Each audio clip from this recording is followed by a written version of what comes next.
Welcome to Conversations on the Coast, San Francisco's premier author interview program. And today I'm sitting here feeling a little nervous because in the studio is one of the great screenwriters of the American cinema, Joe Eszterhas, and he has written a book called The Devil's Guide to Hollywood, subtitle The Screenwriter as God. I kind of feel like I'm sitting next to divinity here. You are? Yeah. You are. It's published by St. Martin's Press. Now, this is a man who can be described in different ways. And, of course, his publisher has a nice way of describing him. They call him Hollywood's most notorious screenwriter, as though he was arrested or something. 15 films, which have made more than $1 billion at the box office. And he's known for a number of interesting things. One of them, Joe, is that you got $4 million for a 4-page draft of a screenplay. For an outline, for a 4-page draft, an outline.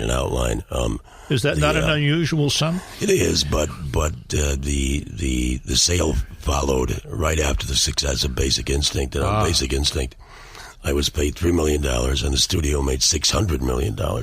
So I think after that, they thought, it was easy. It was easy, right? Yeah. And that's the reason why it was for so much money.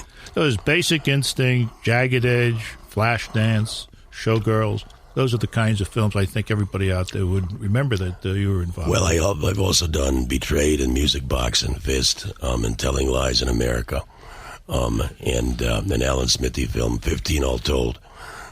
Big Shots, which is a movie about two little kids that HBO played for a long time.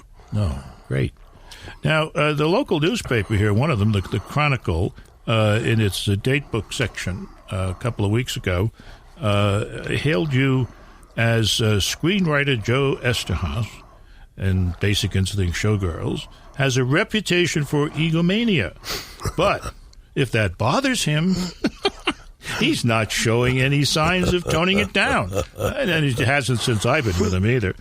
He titled his latest book, The Devil's Guide to Hollywood, The Screenwriter as God. So, does that make him both God and the devil? And be careful with your answer now. Let me explain the title. The Devil's Guide to Hollywood comes from Ambrose Bierce, and his Devil's Dictionary, and I admired the book when I was a boy. And Bierce wrote in this dark, sort of sardonic, mordant way, and my look at Hollywood, I think, has the same tone. Screenwriter as God comes because screenwriters forever have been viewed as second-class citizens at the bottom of the totem pole. They've been injured in innumerable ways, screwed, blued, and tattooed by directors, studios, stars, all of that. So I thought it would be a wonderful extended middle finger to wave my middle finger high in the air and say, the screenwriter is God. Let the world beware. He's waving God's middle finger, right? That's a wonder. That's a great picture, Joe. I like that. Thank you. I like that. Thank you. You do say early on in the book that money is not the best thing that you get out of screenwriting. The best thing you get is what you can do for people in those moments when they're in the movie house. Well, what's so amazing, to me about screenwriting is that it begins by you sitting in a little room, and I write in longhand, and then go into manual typewriter. But I sit in that room by myself, ruining my eyes, hurting my lower back, staying away from the people that I love, totally focused on this alternate world that I've created in my own head. And a year from then, it suddenly becomes first a huge corporation which employs hundreds of people, and those people are employed and have livelihoods because of what I've written. But the next step is truly amazing, because then it's being shown to hundreds of millions of people around the world.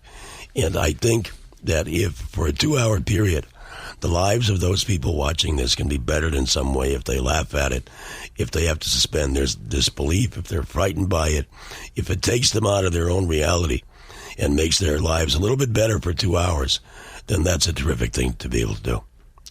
It certainly is. It certainly is. Joe Queenan, who's an author that I've interviewed some time back, wrote what I think is one of the most amazing reviews ever to appear in the New York Times Book Review. And the reason I feel it's amazing is that it says some wonderful things about the book, but does it in a kind of, I guess, tongue-in-cheek way. I mean, I laughed out loud. Yes, it does. He has fun. He has a lot of fun with it. But the thing that I love the most about it is that he called it, I think he said, it's a brutally honest book and an uncompromisingly ethical book. And that is the greatest praise I think that you could get for this. And he continues, Eszterhas comes across as an enormously likable homespun prole because I grew up working class, I guess. In Cleveland. It's an elitist, like proletarian. Really is an elitist word to call me a proletarian, but what the hell? There are other parts of the review that are pretty good. I'm not going to object to it. Who feels more at home with welding Rust Belt ballerinas than big shot Hollywood mucky mucks? They are much better company, believe me. So Joe Queenan has it right, and he does it in a wonderful, different kind of way. I thought he did it in a very funny way, and then he poked a lot of fun. He had fun, but ultimately, I think he said some things about the book that I found were really flattering. Yeah. The Devil's Guide to Hollywood is like spending a week chatting with one of our best screenwriters, soaking up advice and wisdom, and we're going to do that when we come back. You're listening to Conversations on the Coast with Jim Foster. Find episodes of the show on Facebook, YouTube, Spreaker, and SoundCloud. Search Jim Foster Conversations on the Coast. Follow the show on Twitter at Jim Foster COC and email jimfostercoc@gmail.com. Joe Eszterhas, the great screenwriter, is the guest. The Devil's Guide to Hollywood, The Screenwriter as God, is the book published by St. Martin's Press. And Publishers Weekly had some nice things to say about it. Eszterhas, they tell us, delivers a dishy, catty mix of reminiscences and Hollywood trivia. His forte is skewering sycophants and phonies in this opinionated showcase of the underside of Hollywood life. Now, before we get to the advice and wisdom part of this thing, I'd like to look at a few of the folks who are, you might call, the skewees. One of them, you go after here and there, Val Kilmer, the word that comes up to me in association, imbecile. Well, it might be a bit too much, a little hyperbolic maybe. On the other hand, they did ask Val what his 3 favorite movies were of all time, and he picked 3 of his movies, and one of them was one of the Batman movies. I know from my friend Philip Noyce, the director, went to Africa to talk to him about being in The Saint, and when he arrived, Val had 100 pages of notes about what should be done with the script. Oh, gosh. I maintain that any actor who has more than 65 is an imbecile. So. Well, that's qualifying. I mean, you don't do it instantly. You have to earn the title. That's right. All right. That's right. Now, another person, one of your skewees, is a gentleman by the name of Robert Mckee, who, my note next to him, has produced, or nothing's been produced that he's written. He's had a cable television movie. It's the only thing that he's had produced. My problem with him is that he styles himself as the great screenwriting guru. He gives screenwriters advice. He holds these seminars where he charges a lot of money. Takes himself very, very seriously. He's had one cable TV thing produced. One. He is an actor, and I gather he was a really good actor back in the day. And I think what he's doing is he's still acting. The role he's chosen is successful screenwriter, which he's not. And he goes around like Hal Holbrook doing Mark Twain, from town to town, from country to country. He does it in this stentorian voice. When people ask him questions, he doesn't like to be interrupted. He's a good actor, but my God, he doesn't know anything about screenwriting. I'm Hungarian, and my dad used to say that I come from good peasant stock and my feet are firmly on the ground. Well, from a peasant stock, or as Joe Queenan would say, a proletarian point of view, okay? If you need brain surgery, you go to a brain surgeon. Yep. You don't go to some guy who's got theories on the brain surgery. And I think if you're looking for screenwriting advice, it might be best to do the same thing. From a proletarian point of view. Yes. Right. Well, I think you could give advice. One piece of advice that you give is don't be a screenwriter, be a writer who happens to write for the screen. Yeah, I think that's very important.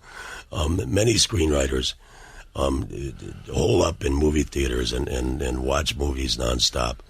And they learn all about cinematic tricks and directorial tricks having to do with cameras and setups. And they stop living real lives, or they stop living lives around real people as opposed to real people, Hollywood people. And I think as a result, they stop really writing, because part of writing is observation and learning about life. If you live your life in darkened theaters, looking at cinematic tricks, I don't think you really learn about life. My conception of learning about life is living, loving. Don't worry. Live life passionately. Don't hold back.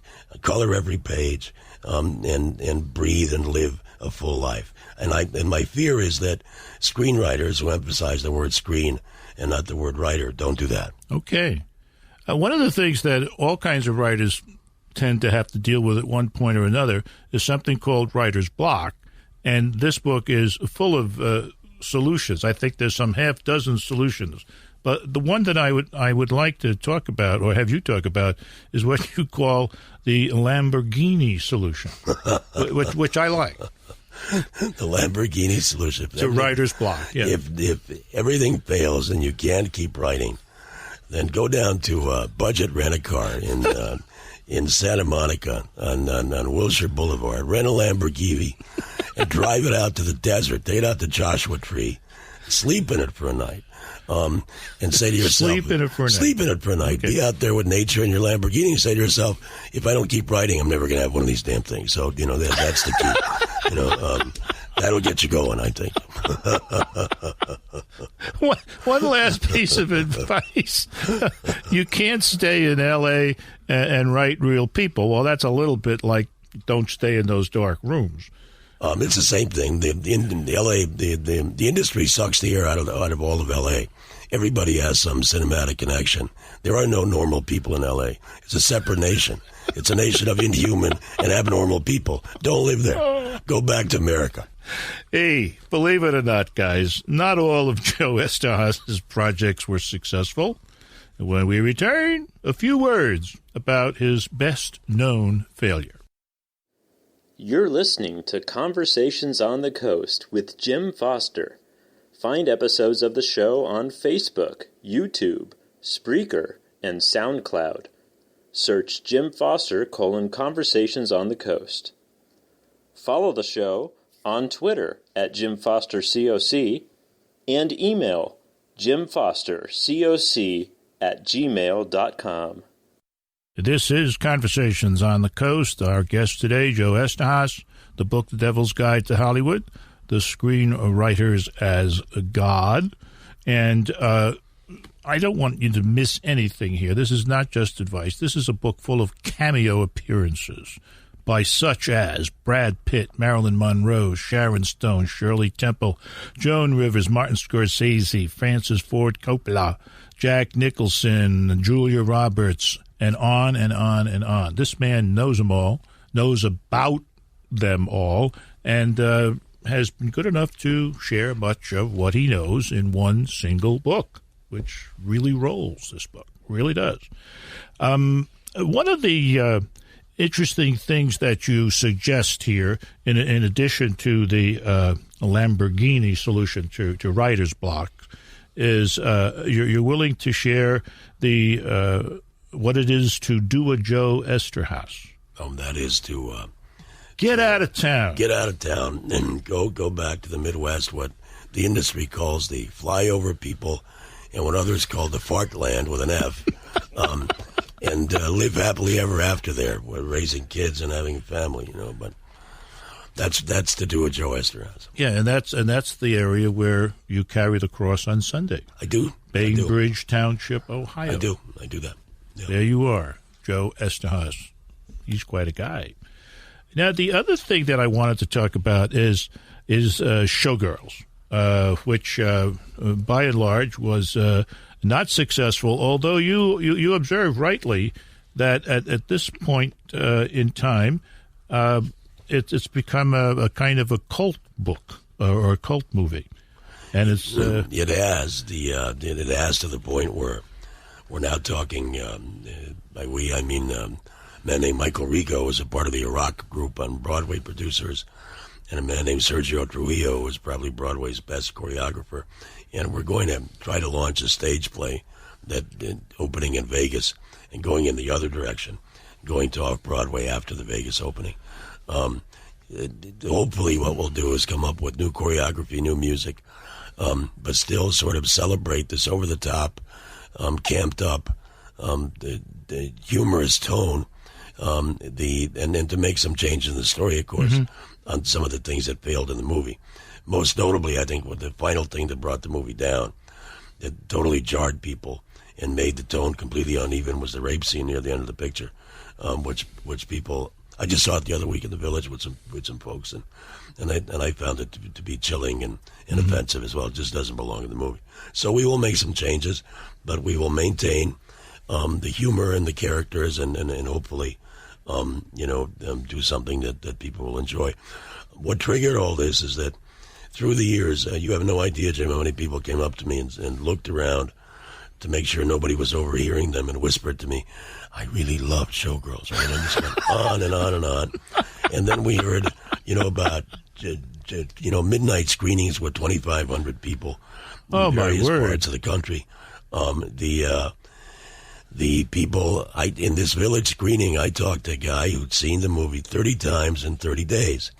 And I signed his book, and I said, if you can survive seeing Showgirls for 30 straight days, you can survive anything in life. Have no fear. I spoke to another guy who learned all the lines of dialogue. His wife was next to him, and he was telling me that he goes around the house reciting the dialogue. His wife looks at me and says, you have no idea how much I hate you. Well, I get it, Nothing personal. No, I didn't. As an artist, I didn't take it personally. I was amused by it, so. But it ain't over until it's over, and it ain't over yet. We're coming back with Showgirls. It may have been 11 years ago since it's failed, but I don't give up that easily. I keep grudges, and we're going to put it on stage, and then let's see how America likes it. Oh my goodness. There's a lot of great advice for writers in here, potential screenwriters, wannabe screenwriters, and even to the point of Joe Eszterhas telling you that if you write this script, you're probably a sure bet for an Oscar. He actually does two of these. The first one, the script is about a saintly black man with a newly discovered mental illness who was abused by white foster parents as a child and who has the surgery now to become the woman he's always wanted to be so she can help other black children abused by white foster parents. In the first half of the movie, he's played by Denzel Washington. In the second half, the starring role is played by Halle Berry. Of course, they both win Oscars for Best Actor and Best Actress, respectively, as does Michael Moore for Best Director.